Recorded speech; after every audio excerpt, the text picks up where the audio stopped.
행복은 언제나 우리가 가장 두려워하는 곳에 있다. 텔레비전 화면을 통해 북태평양 베링 해협에서 참치잡이하는 어부들을 본 적이 있는데요. 베링 해협은 파도가 거칠어 목숨을 걸고 참치잡이를 하지 않으면 안 되는 곳인데도 그들은 참치떼가 몰리는 시기가 되자 아르바이트 선원까지 모집해서 그곳으로 향했습니다. 해마다 파도에 배가 뒤집히고 선원들이 바다에 빠져 죽는 일이 일어나는데도 그들은 두려움 없이 참치잡이에 최선을 다하는 모습이었습니다. 참치잡이하는 필리핀 어부들의 모습 또한 화면을 통해 본 적이 있는데요. 그들은 사람 몸 하나 겨우 들어가는 빠꾸라라는 1인용 배를 타고 그렇게 망망대해로 나가 낚싯줄을 들이우고 맨손으로 참치를 잡아 올렸습니다. 섭씨 40도의 폭염 아래 검은 파도와 싸우며 낚싯줄 하나로 100kg이나 되는 대형 참치를 잡는 모습은 사투, 바로 그것이었는데요. 그들은 해적에게 잡혀 목숨 대신 참치를 빼앗기기도 하고 일사병으로 쓰러지기도 하고 창 모양의 청새치 주둥이에 찔려 죽기도 합니다.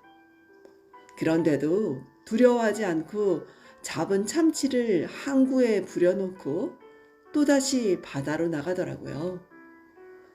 그것은 오늘의 두려움 속에 내일의 행복이 있기 때문입니다. 참치를 잡아 사랑하는 가족을 책임져야 하는 생존의 행복이 바로 오늘의 두려움 속에 있기 때문일 텐데요. 우리가 가장 두려워해야 하는 것은 두려움 그 자체이기 때문입니다.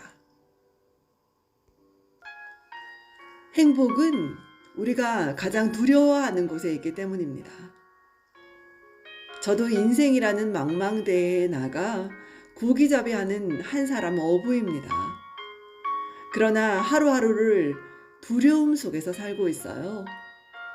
단 하루도 두려움 없이 아침을 맞이하는 날은 없는데요. 찬란한 아침을 맞이하면서도 그 찬란함 속에 숨은 어둠을 먼저 바라보고 두려워합니다. 미래의 불행을 염려하고 두려워하면 이미 불행해지는 것인데도 저는 그렇게 염려하고 두려워하게 되더라고요. 내 인생이 끝났다고 생각하는 순간에 희망이 바로 내 옆에 있는데도 불구하고 그런 믿음을 지니지 못할 때가 많고요. 가끔 고등학생 때 비를 맞고 걷던 일을 떠올립니다. 수업을 마치고 집으로 돌아갈 때 비가 오면 그냥 모자를 푹 눌러쓰고 그 비를 고스란히 다 맞았습니다. 비는 한 번 맞으면 더 이상 피할 이유가 없어집니다. 그래서 내리는 비를 그대로 다 맞고 집으로 걸어갔죠. 그러면 어머니가 화들짝 놀라시면서 흠뻑 젖은 제 가방을 들어주셨어요. 저는 그때 속으로 이미 비를 맞았는데 굳이 비를 피하려고 노력할 필요는 없다. 비를 맞은 사람은 더 이상 비를 두려워하지 않는다고 생각했습니다. 자전거를 탈 때도요. 넘어지지 않으려면 넘어지는 쪽으로 방향을 틀어야 한다는 거 여러분 알고 계세요? 넘어지는 것을 두려워하면 넘어지고 두려워하지 않으면 넘어지지 않더라고요. 인생이라는 자전거를 탈 때도 마찬가지였어요. 넘어지는 것을 두려워하거나 피하지 말고 오히려 당당히 부딪히기 위해 노력해야 넘어지지 않습니다. 자전거를 탈 때 갑작스레 튀어나온 개를 피하는 방법도 비슷한데요. 오히려 개를 치려고 하면 됩니다. 개는 위험을 예지하는 능력이 뛰어나서 누가 자기를 치려고 하면 피하기 때문에 일부러 개를 치기는 어렵습니다.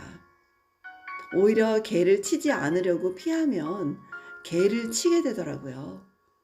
개가 그런 마음을 미리 알고 안심하고 자전거 방향으로 뛰어들기 때문인데요.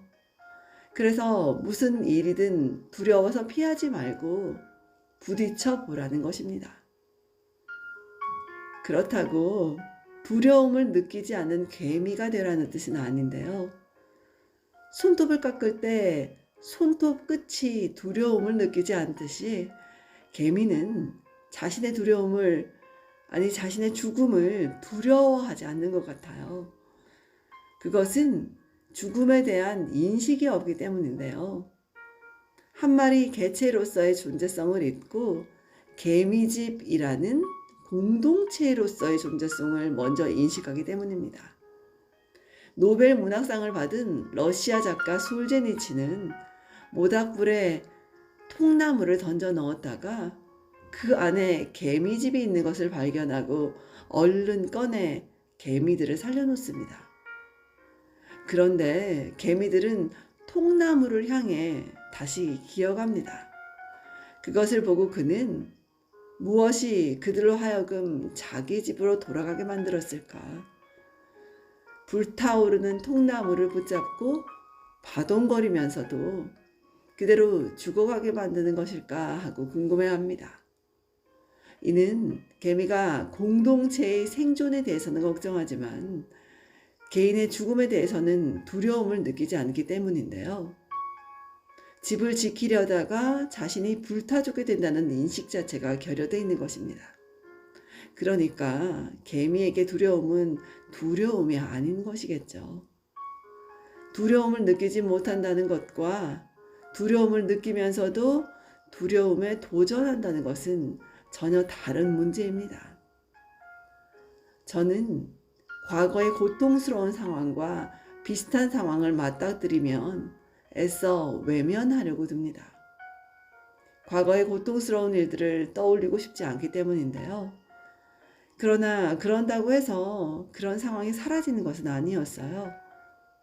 오히려 정면으로 문제를 바라보고 상황을 인식함으로써 문제 해결의 실마리를 찾게 되는 경우가 더 많았습니다. 오늘을 살아간다는 것은 결국 어제의 고통과 정면으로 맞서는 일이었어요. 내일이라는 빛 또한 오늘이라는 고통의 어둠 속에 있습니다. 두려울 때는 두려운 곳을 쳐다봐야 하고 무서울 때는 무서운 곳을 쳐다봐야 합니다. 그래야 무서움과 두려움의 실체를 알게 되고 보다 효과적인 해결책을 모색할 수 있습니다. 만일 제가 두려움 속에서 마냥 도망치려고 만든다면 베링 해협이나 필리핀의 참치잡이 어부들이 바다가 두렵다고 바다로 나아가지 않는 것과 같을 텐데요. 어쩌면 두려움은 삶의 원동력일지 모르겠어요. 두려움은 오늘도 저를 깨어있게 만드니까요. 제가 두려워해야 할 것은 두려움 그 자체입니다.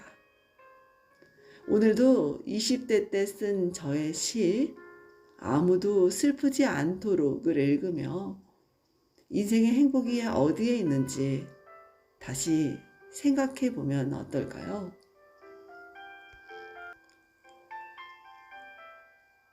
우리 다시 만날 때까지 아무도 슬프지 않도록 그대 잠들지 말아라. 마음이 착하다는 것은 모든 것을 지닌 것보다 행복하고 행복은 언제나 우리가 가장 두려워하는 곳에 있다니. 차마 이 빈손으로 그리우니여 풀의 꽃으로 태어나 피의 꽃잎으로 잠드는 이여. 우리 다시 만날 때까지 그대 잠들지 말아라.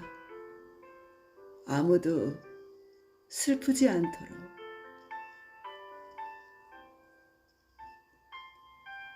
이상 내 인생의 용기가 되어준 한마디 책을 낭독해 보았습니다.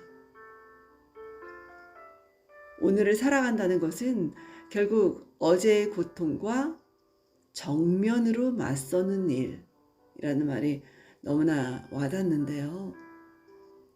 두려움 앞에서 마냥 그 두려움을 외면하고 피할 것이 아니라 두려울 때는 두려운 것을 쳐다보고 무서울 때는 무서운 것을 똑바로 쳐다보면서 직면하라. 그래야 그 무서움과 두려움의 실체를 알게 되고 효과적인 해결책을 모색할 수 있다는 시인의 말을 저도 적극적으로 믿고 또 공감하게 됩니다. 여러분 오늘도 좋은 날 되십시오. 고맙습니다.